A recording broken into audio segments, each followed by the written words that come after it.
Hi everyone, and welcome to Diana and the Written Words. Today I am going to do a classic of BookTube, the TBR video. I have to say I really struggled putting together this to-be-read list, which hasn't happened in the past. And I guess one reason why is that I am now sharing with people, although I am aware that not many people are listening at this point, but I am putting my thoughts out there. So it doesn't feel the same as just doing a list for myself. Originally, I was going to do a focus TBR where I was going to read books related to science for the whole month. The problem with that is that I had compiled a list with books that I have loved in the past or books that I'm really interested in reading, but it turned out that most of those books were nonfiction, and I don't think I can bring myself to read nonfiction for a whole month. So that was the first problem. And then I do have other books that I want to read every month, which didn't fit with that focus TBR. My second idea was to not do a TBR at all and to leave it completely open this month, because in England, finally, it looks like some bookshops are opening. Today I went around the shops in my neighborhood and two of them were open. Well, three of them, two charity shops where I buy a lot of my books, and Waterstones, which is the main chain around here. On top of that, it looks like my local library might be opening at the beginning of July. So, because I've been deprived from buying books, or at least buying books physically for the last couple of months, I have been really excited about going to those places, and therefore I didn't want to limit myself to a to-be-read list. Granted, I don't always follow through with those TBR lists, but at least it gives me a framework to go with. So my second idea of not having a TBR at all did make me feel very stuck. And I don't know if the library is really going to open or not. But I'm always trying as well to read the books that I already own instead of buying new books or instead of getting them elsewhere. And that is a problem because I get excited by new books, but I realize that in order to keep my life fairly minimalist, as I have been trying to do, and because I have a small house, I really do want to read what I have mostly. That didn't quite work, and I'll be showing the books that I'll be reading. You'll see that not many of them are books that I already own, but at least having a TBR would help me go through those books instead of having an open TBR and going to the library. So my TBR is of 11 books, and it's a mishmash of those ideas and of some challenges that I've been doing and that I want to keep doing every month. The first few books that I have are 5 books about science that come from that original TBR.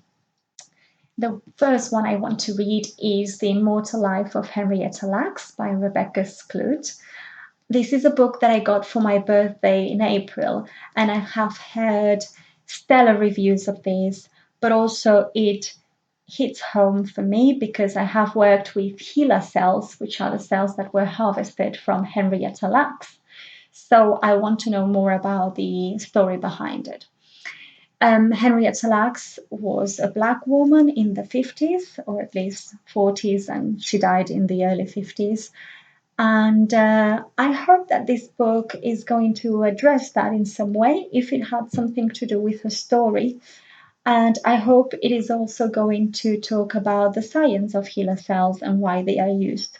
But I don't really know much more about this book, aside from the fact that Henrietta Lacks was this woman that had cervical cancer, and her cells were taken by her doctor without her consent, as far as I know, and they have since been used around the world in many, many labs, including at my university.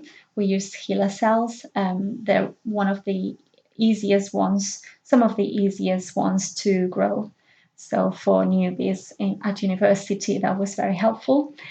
they have been heavily capitalized, and people have made a lot of money using these cells and distributing them. And as far as I know, neither Henrietta Lacks nor her family ever got any of that money. So it is going to be a hard tale of injustice, I imagine, but I'm looking forward to it. The second book I have two books by Randall Munroe. What If, which I read a long time ago and I loved. I gave it to a friend of mine for World Book Day, but before gifting it to him, I first read it myself. Randall Munroe, the author, is the also creator of Xkcd comics that I used to read quite heavily. I think his views on grad school and PhDs are very funny, and it really felt the way that I was living my PhD at the time. But on top of that, it talks about science in a fun way, about everyday science. And What If specifically is a book about the questions that Randall Munroe has got from readers of his comic, and the way that he explores the maths and the science behind them in order to answer them. I also plan to read Things Explainer, Complicated Stuff in Simple Words. And I think this one is a bit more about engineering, about how things work, but I don't really know much about it. I just know that I have loved what I've seen from him before. So I am eager to read more. The next book I have is also within the science category. It's New Guide to Science from Isaac Asimov. I haven't read any Isaac Asimov ever. I know he's better known for his sci fi, but I am looking forward to reading some of his outreach science and see how he viewed it. And finally, in the science category, I am meaning to read The Soul of an Octopus by Montgomery. This is a book that I found on Scribd. I don't know anything about it, but I know that I have seen a few videos lately about octopuses. Apparently, that is the right plural of the word octopus. And they seem fascinating creatures. And so I am looking forward to reading a bit more about them. I know that the mimicry and the neural system is very unique. Their evolution is also quite unique. It separates them from many other animals. They don't have any bones. They seem to be particularly intelligent in some scenarios. And so I think that's going to be an interesting read as well. Moving on to my next category, I have pledged to read a book from a Black author every month for the rest of the year, but to read diversely in general as well. And so this month I have chosen Black Leopard, Red Wolf by Marlon James.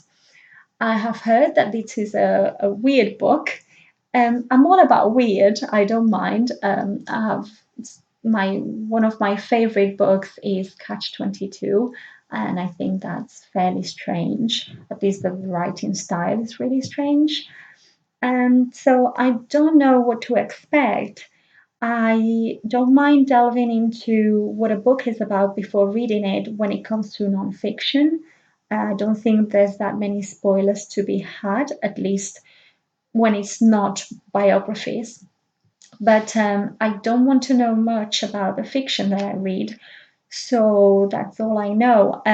It's been compared to the African Game of Thrones, but I will link a video in the description about the author, Marlon James, stating that it is not. And I have also heard that it draws heavily on African folklore, and that is something that fascinates me. Fairy tales and tales for children in any culture, I think they really reflect what the culture is about and what we are trying to teach our children, what morals and what knowledge about life we are trying to pass on. And so I think they're a very simple way to know about a culture.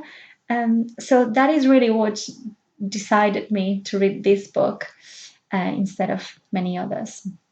My next category is a challenge that I am doing for myself, but it is based on the Goodreads Around the World in 80 Books, which aims to read 80 books based on 80 different countries. And I am doing it a bit differently, and I hope to do a video in the future about this. With the challenge Around the World in 80 Books, I am trying to read own voices of people born and bred in whichever country I'm reading from. I am also not wanting to limit my views on a country based on a single book. So I am trying to read multiple books from multiple places around the world. But of course, that is going to take me forever. But I don't mind that. That is not a problem. Another tweak that I've made to the general idea of reading books set in different places of the world is that I would like the books to reflect, if you will, the essence of the place. So it is not enough for me that someone mentions a place, but I would like to know about the culture and to get something else. I guess all books written by a person born in that place are going to give me some of that, but ideally, I would like to read books that are heavily embedded in what it means to be from that country. So I have two books this month, and as I said, I don't like knowing a lot about the books that I read in fiction, so I don't know if they're going to fulfill those rules that I have. But I am choosing them anyway and then seeing if I count them or not in this challenge. I have Between Shades of Grey from Ruta Sepetys for Lithuania, although I know that this book happens in Siberia for most of it, but I hope that the characters are gonna teach me something about Lithuania. And then I have Norwegian Wood from Haruki Murakami. I have only read The Secret Library from Haruki Murakami, and I have also read the opinions of some people saying that the portrayal of women is very stereotypical, that they're either witches or precious fairies full of fragility and femininity. Um, and I guess I do agree based on just that one very short book, The Secret Library. But I have had this in my shelves for really long, and I don't know anything about Japan. And from what I can read from the blurb, it does look like most of this book happens in Tokyo. So this is my second Books Around the World for this month.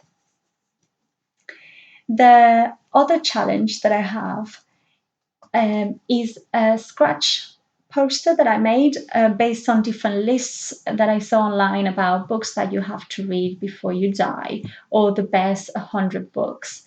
It is not very diverse, I have to say, so that's why I have the other challenges to go with it. The Immortal Life of Henrietta Lacks is in there, but I've already talked about that within the science category. And the other book that I have is one of the books that I have rescued or I have taken from people. So in my neighborhood, because we haven't been able to donate things to charity shops, which is what people would usually do when we want to unhaul books. A lot of people have been leaving little cases of books outside their homes, and this is one that I took, and it is The Road from Cormac McCarthy. This is from my scratch list. I will leave a link in the description down below about how to make your scratch list, but I am not going to show it today because I really don't like how it came out. Not because the scratching doesn't work, that works perfectly, but because I couldn't hack the laminating. I have plans to remake that in the future. But anyway, The Road seems to be some kind of dystopian novel about America. I have to say, I hate this cover. I guess that's a very shared feeling that we don't like covers based on the film. The next challenge I know I have a lot of those, but I want to actively choose TBRs based on many things. I would like to read in languages other than English, at least one book a month. I realize that living in England and I mainly have access to books in English. And the booktube community that I'm following is very English, although I do want to start looking into other people as well because I think I can get a lot more a lot more diversity into my reading by following people from Spain, for example. But so I realized that if I don't do it on purpose, I'm not going to be reading much in Spanish, Catalan, or French, which are the other languages that I speak. And so this month, I have chosen a book called Farsa from Màrius Serra, and it was translated to English as Farce. Surprise. It is a satire about immigration in Catalonia, and I have heard that is very funny. So I am looking forward to that. I know I haven't been supporting Catalan authors as much as I should, but I am again pledging to do that more and more in the future. I do have one more book today, which is A Gathering of Shadows by V. Schwab. That book doesn't go into any of the categories above, and I'm gonna read it because I read A Darker Shade of Magic this month of June, and I was hooked since the beginning. I do have some criticisms about it, but a lot of it might get resolved in the second or third book of the trilogy. So that's why I'm going to keep reading it. And that is my TBR for this month. I will, of course, come at the end of July and tell you how I've done. And let me know in the comments which books you have read of this TBR and which ones you have liked or not liked and what you are planning to read this month. Thank you very much, everyone, and I'll see you next time.